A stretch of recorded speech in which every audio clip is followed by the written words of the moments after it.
we're back. More Geeks Like Us, episode 14. Yep. Now we're going to talk about another book that I think should be voted in to Top Cow's pilot season. Yep. To become a series next year. Pilot season, Urban Myths #1. Yes.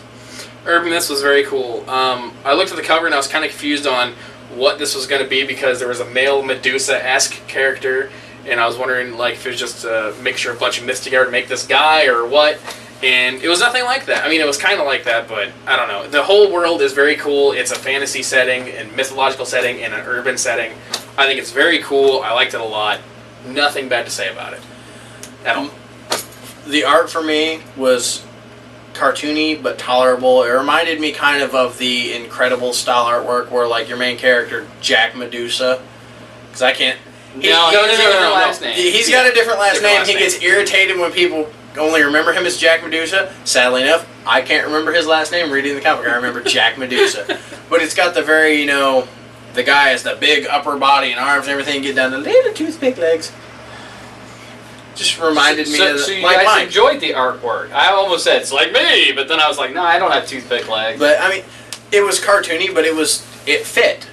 And like we're saying, about the pilot season getting picked up for comic next year, I can very easily see this being an ongoing cartoon. Yeah, I can see that too. I can see it holding its weight to do that. It's another one this week we talked about that kind of, it has a Hellboy-esque factor to it. There's no team backing this guy, but he's the monstrous character trying to be the average Joe. I mean, he's hiding behind his real face behind a mask. He's got the metal mask that, when the bad guys are over, he's like, "Arr!" and turns them to stone. His dad is a blind mechanic, and... Which is funny. It's just...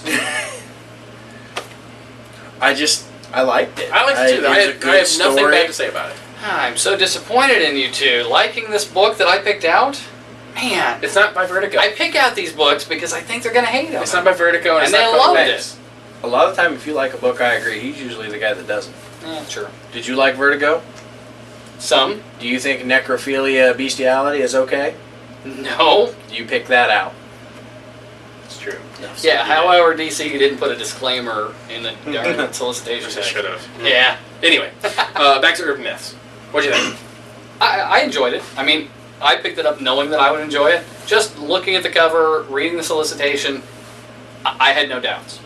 And I was not let down. It was a good book. It was a good story, too. I don't know if I would necessarily...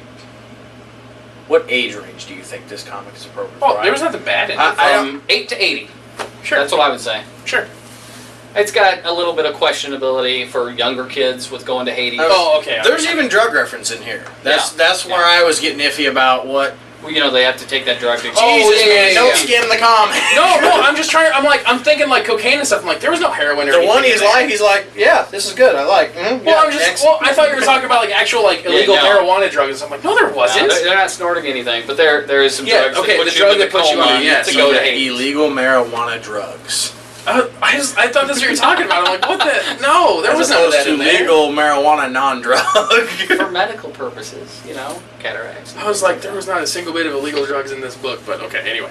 But no, I thought it was very good. Unlike the Lady Pendragon, I think this one should be picked up. See, I think both of them should be picked up. Those are my 2 votes. See, I've got to say, I haven't read any of the other pilot season ones. Except This Lady is the only Pendragon. one. Oh, yeah, except Lady Pendragon. These are the only ones that Mike has brought to us to read, and from these 2, I got to say, I didn't dislike Lady Pendragon. I'm going to catch grief from your wife. No, about see, this, you get to vote for 2. So, but we haven't read the other ones. So I feel this one has a better chance than Lady Pendragon. I think it does too. This has a better ongoing series feel to it. It's easier to connect to. It is. This was a much simpler story. Yeah, and actually, if you're fans of, like Fables, or what's that one that I borrowed from you to read one time? Cat bit a hole in it.